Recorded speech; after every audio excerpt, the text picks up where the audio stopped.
That was a it was a new introduction. Author Shaheen's sister Alia. It felt really nice. Like, all my blood vessels are jumping right now. Shaheen Bhatt has written her first book.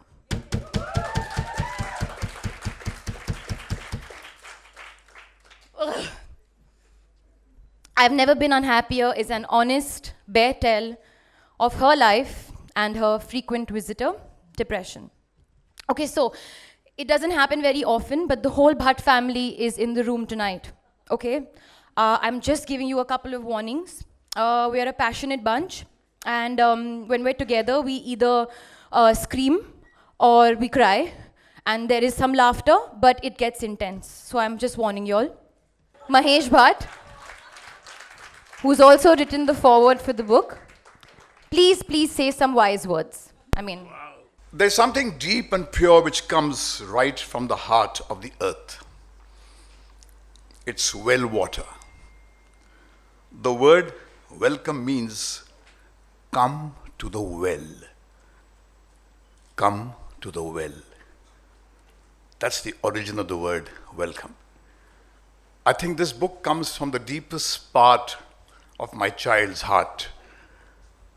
And she once again taught me that lesson which I learned when I was barely 15, 16. That human suffering is the womb from which, from where all great art, religious movement, political movements originate. Human suffering is the springboard of culture. I learn from my children. My children have taught me.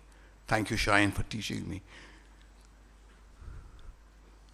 Teaching me that you did not let your pain go to waste. Thank you very much. I'm grateful. Thank you. I would like my mum to read the first entry of Shaheen in, as a 13-year-old, right, Shaheen? Yeah, as a 13-year-old Shaheen. Okay, just to say hello everybody. Thank you, Penguin. Thank you all for coming. Time 9:35 p.m. Date 6/2/2001. Dear Diary, why do I even start off this way? I have a splitting headache. I could almost die from the pain. Today was a bad day. I woke up late and I hardly studied, but I went to the market in the morning since I had to buy pens for the exam. I didn't have much lunch. I spoke to Namita in the afternoon. Only spoke for about 15 minutes. I got sad after hanging up. In brackets, yep, again. I've got a lot on my mind these days. I feel isolated and separated from the world. No one sees me. I'm constantly at war with myself. I know it's very cliche, but that's the thing. I only feel like crying these days. I get sad very suddenly. I feel like I'm no good. I know I'm fat and I don't look good, and school worries me. I'm no good at maths or Hindi. I'm afraid I'm going to fail this year and then everyone will think I'm a loser. I think Mama and Papa also expect a lot from me. They keep telling me how bright I am and how I will do well. What if I don't live up to their expectations? I think of Alia and how good she is at everything she tries. She can make them proud. I can't. I'm not good enough. I'm not good at anything. I'm a loser and I don't like it. I wish life wasn't so hard. Shaheen, you remember this moment when you were writing this? Do you have like a idea or a sense of? Yeah, kind of. Not exactly, but kind of. It was during, just before exams. And yeah, I was feeling very inadequate, and I think that's how everything started for me. It was just this overwhelming feeling of inadequacy that I had all the time. And I mean, it started as emptiness, which then flowered into this very all-pervasive inadequacy that just never went away, no matter what I did. It shadowed me everywhere, school, home, everything. When did you start noticing that there was some change?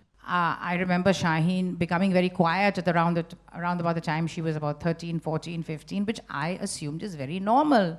I was also the same. I also used to cry at the drop of a hat when I was an adolescent. And any mother will think, okay, now it's adolescent, it's hormones. I used to tell her also, you feel emotional, whatever. But I don't remember that part. I remember much later than that, when she started having trouble getting out of bed in the morning. And that was actually due to the fact that she was not able to sleep in the night. So insomnia is one of the biggest I would say signs that something is very, very wrong. And when you have chronic insomnia and you literally don't sleep the whole night. I didn't even know this. I didn't know anything because Shaheen did not tell me. And this is something I want to say to everybody out there. Please, when you're suffering from something like this or you feel something's not right, please talk to your parents about it. And I want to tell parents also that they need to provide an environment wherein kids feel they can talk to their parents. So yeah, I resisted. Also, I didn't like the idea of going to a therapist. I didn't like the idea of meeting a therapist. Why? Because I was young, and at that age, I honestly thought it meant that I'm crazy. I thought it meant that, okay, she's something wrong with her. She can't figure out her own brain. She need to go talk to somebody. Finally, when I realized it was completely out of my control, that's when I went and spoke to mom, and I was like, listen, whatever I'm doing is not working. I can't fix it. This is not happening. So I need to see someone. Papa, you've mentioned time and again when we've had conversations that you've kind of felt maybe you've been depressed all your life and you just never knew about it. You feel a sense of like a melancholic feeling. When you've read Shaheen's book, you heard her speak about, the way she feels. Do you relate to it? And in what way do you relate to it?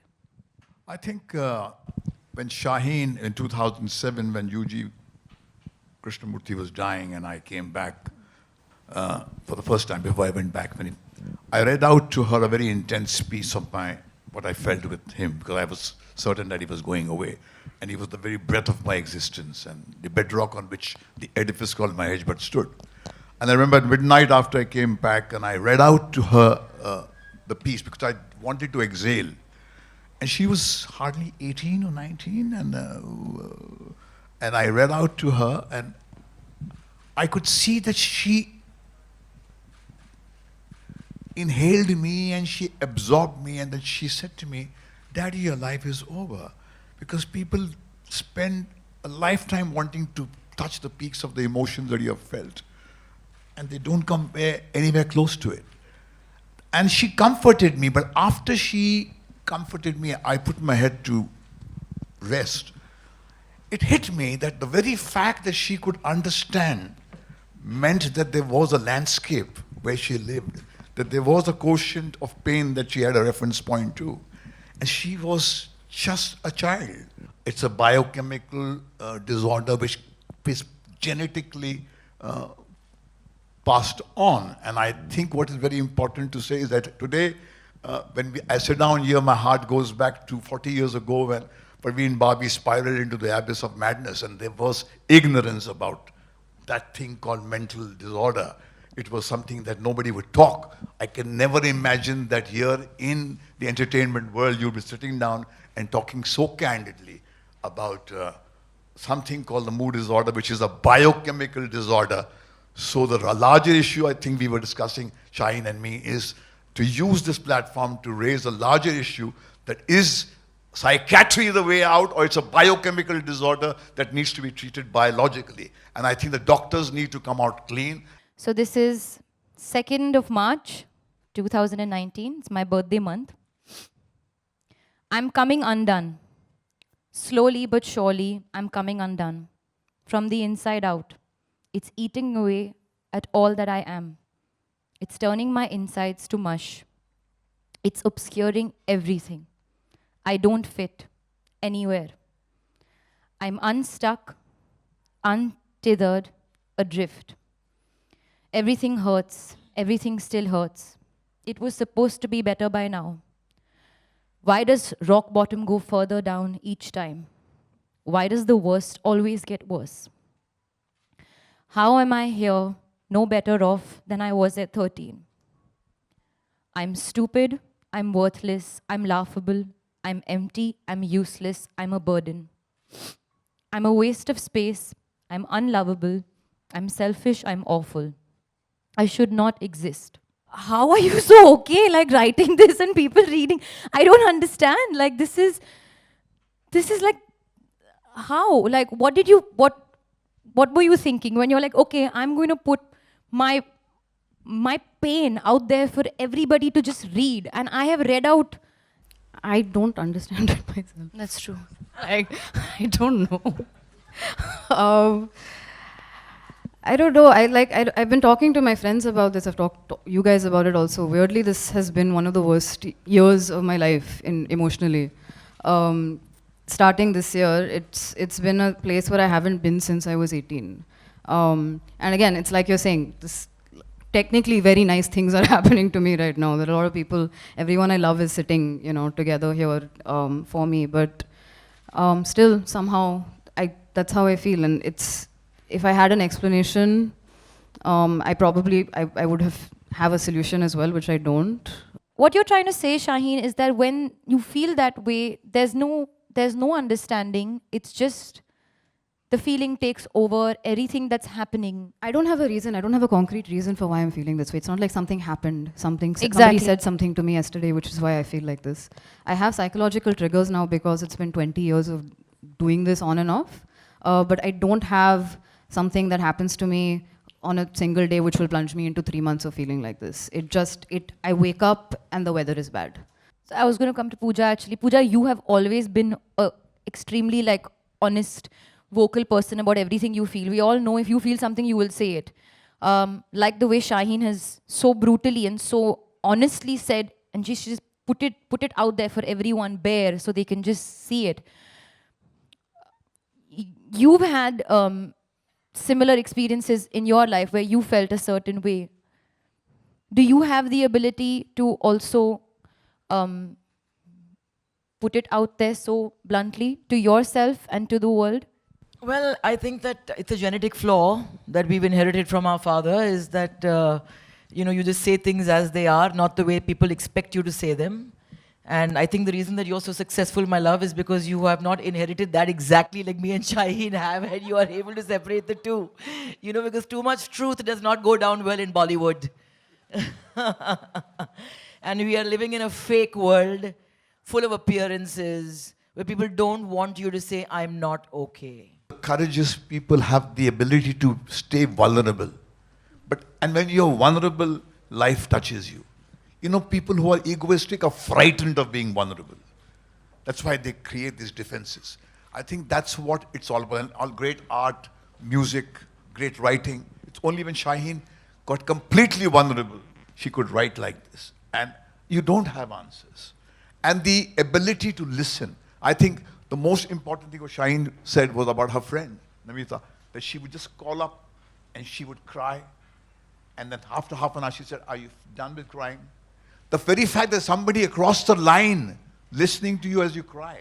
So you don't really want answers. There are no answers. There are pretenders who claim to have answers. Papa. And they institutionalize those answers. And they impose those answers with the butt end of a gun. Or make it a religion. There are no answers. I warned you this is going to happen. Mankind doesn't have answers. You bullshit to your children. You don't follow the things that you pretend to preach to them. They see it. I have never pretended to my children that I was in possession of the virtues that people flaunt. That's why they feel that they are not misfits with me. I am a misfit at 71. I can't expect a young little girl to fit into the sick world where brutality is legitimized. Papa. So nothing is wrong with you, darling. Nothing is wrong with you. The psychiatrist wants to fit you into this brutal world. He is more sick. Papa. And small talk is for the small, so for the very small. Done. So now But I just want to congratulate you, you brave young woman, because I think the most important thing that Shaheen does, like somebody on my set the other day, I'm actually acting after I don't know how many years again, but came to me and they said, oh, your sister. And I presumed that they were going, about Alia. And they were like, no, your sister Shaheen is so courageous. I said, why? What happened? We saw her interview and please thank her for normalizing what we try to gloss over all the time in this business that we are in. So everybody is depressed. She has had the courage to say that she is, and she's given everyone a signal that you're not alone. Okay, before we exit and Shaheen wants to say, you want to say something? We have to first launch the book. So we have to all launch the book. So this is the moment, guys.